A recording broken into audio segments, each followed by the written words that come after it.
Hello everyone, कैसे हो आप सब। आई होप आप सभी लोग बढ़िया होंगे और आपकी तैयारी भी बहुत बढ़िया तरीके से चल रही होगी।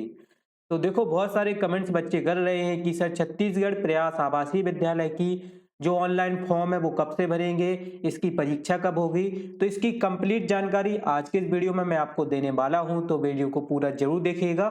चलिए बच्चों, आज के इस वीडियो को शुरू करते हैं। तो गाइस, आज के इस वीडियो में हम बात करने वाले हैं कि जो छत्तीसगढ़ प्रयास आवासीय विद्यालय है, इसके ऑनलाइन फॉर्म कब से भरेंगे, कितनी सीटें रहती हैं और इसकी परीक्षा कब होगी।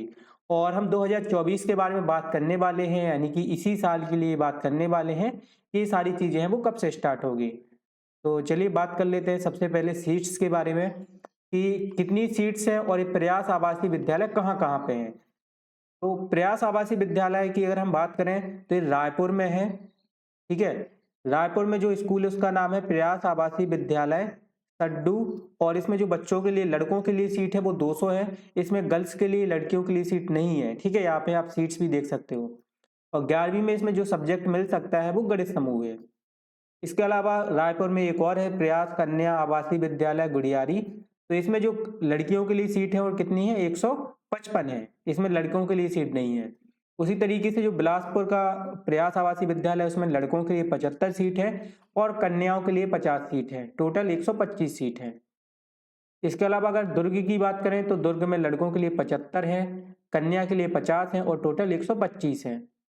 और इसी तरीके से यहाँ पे बस्तर, अंबिकापुर, कांकेर, कांकेर में 50-50 है, 50 लड़कों के लिए और 50 लड़कियों के लिए।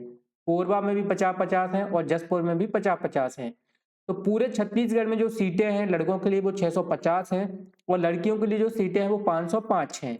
और अगर दोनों को कंबाइन कर दें तो इसका आता है 1155, यानी कि जो टोटल सीट्स हैं वो 1155 है।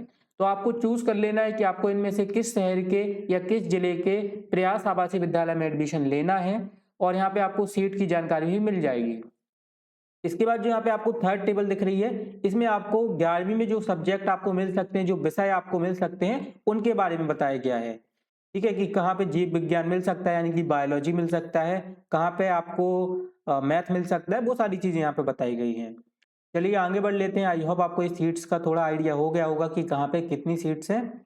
एंड मूव करते हैं अगले क्वेश्चन पे। अब इसमें रिजर्वेशन की बात कर लेते हैं, आरक्षण की। एंड जो एलिजिबिलिटी है और भी जो बाकी चीजें हैं वो मैंने एक वीडियो में आपको बताया हुआ है, तो आप प्ले लिस्ट में जाके वो वीडियो जरूर देख लेना। और तो यहाँ पे हम आरक्षण की बात कर लेते हैं। अनुसूचित जनजाति के लिए जो आरक्षण है वो 53% है। विशेष रूप से कमजोर जनजाति के लिए जो आरक्षण है वो 4% है। अनुसूचित जाति के लिए जो आरक्षण है वो 13% है। अन्य पिछड़ा वर्ग के लिए जो आरक्षण है यानी कि ओबीसी के लिए, वो हमारा 20% है, 20% है। और सामान्य वर्ग के लिए 10% का आरक्षण है। अल्पसंख्यक वर्ग हेतु बालक प्रयास, इसके लिए 10% का आरक्षण है, 10 सीट रिजर्व है। और अल्पसंख्यक वर्ग हेतु कन्या प्रयास रायपुर, इसमें भी 10 सीट आपकी रिजर्व है। तो ये सारे रिजर्वेशन है जो कि अलग अलग कैटेगरी को दिए जाते हैं। आप जिस भी कैटेगरी में बिलोंग करते हैं आपको उसमें चेक कर लेना है कि आपको कितना प्रतिशत आरक्षण है वो मिलने वाला है। एंड अब हम सबसे इम्पोर्टेंट चीज पर बात करने वाले हैं, वो परीक्षा की तैयारी है। बहुत सारे बच्चे बोल रहे थे कि सर परीक्षा की तैयारी कैसे करेंगे। तो तैयारी से रिलेटेड हमने कुछ यहाँ पे आपको चीजें हैं वो मैं बता देता हूँ। जैसे कि देखो, सबसे पहले तो हमें इस परीक्षा का कंप्लीट सिलेबस करना होगा। ठीक है, पूरा इसका सिलेबस हमें पढ़ना होगा। सिलेबस के बाद हमें क्या करना है, इसकी प्रैक्टिस करनी है और रिवीजन करना है। ठीक है, और उसके बाद कुछ इंपॉर्टेंट क्वेश्चन होते हैं उनको भी रटना है, अच्छे से पढ़ना है। रटने से मेरा मतलब होता है याद करने से। ठीक है, तो इन 3-4 चीजों को हमें ध्यान रखना है कि पहले सिलेबस कंप्लीट करना है पूरा परीक्षा का, फिर प्रैक्टिस करनी है, फिर इंपॉर्टेंट क्वेश्चन को करना है। और मैं आपको एक खुशखबरी बता दूं, तो इस बार हम अपने चैनल पर आपको छत्तीसगढ़ प्रयास आवासीय विद्यालय की कंप्लीट तैयारी कराने वाले हैं। तो चैनल को सब्सक्राइब जरूर कर लेना ताकि आप इस बार पूरी प्रिपरेशन कर पाओ, आपको ये सारी चीजें मिल पाए, सिलेबस मिल पाए, प्रैक्टिस सेट्स मिल पाए, इंपॉर्टेंट क्वेश्चन मिल पाए। और जो जो चीजें जरूरी होंगी वो सारी चीजें आपको यहाँ पे प्रोवाइड कराई जाएंगी। चलिए आगे बढ़ते हैं। सबसे इम्पोर्टेंट की परीक्षा है वो कब होगी, परीक्षा के लिए ऑनलाइन फॉर्म कब से भरे जाएंगे उसके बारे में बात कर लेते हैं। तो पिछले साल इसकी जो फॉर्म आए थे वो फरवरी के महीने में आए थे, लेकिन इस बार थोड़ा सा लेट हो गया है और परीक्षा के फॉर्म अभी मार्च हो गया है और अभी तक नहीं आए हैं। लेकिन मैं आपको बता देता हूँ इस परीक्षा के फॉर्म है वो कब तक आ सकते हैं। तो प्रयास के इस बार जो फॉर्म आएंगे वो 30 मार्च से पहले पहले आएंगे। ठीक है, 30 मार्च से पहले आपके प्रयास आवासीय विद्यालय के ऑनलाइन फॉर्म भरना स्टार्ट हो जाएंगे, आप ऑफलाइन भी फॉर्म भर सकते हो। और अगर इसकी हम परीक्षा की बात करें, देखो आपको पता है कि इस बार हमारे देश में लोकसभा के इलेक्शन है, जिस वजह से थोड़ा सा इन एग्जाम्स में डिले हो रहा है। एंड मैंने काफी सारे प्रयास स्कूल की जो प्रिंसिपल है, प्राचार्य है, उनसे बात की है और उन्होंने मुझे बताया है कि जो फॉर्म है वो 30 मार्च तक भरना स्टार्ट हो जाएंगे और जो आपका पेपर होगा वो 30 मई तक होगा।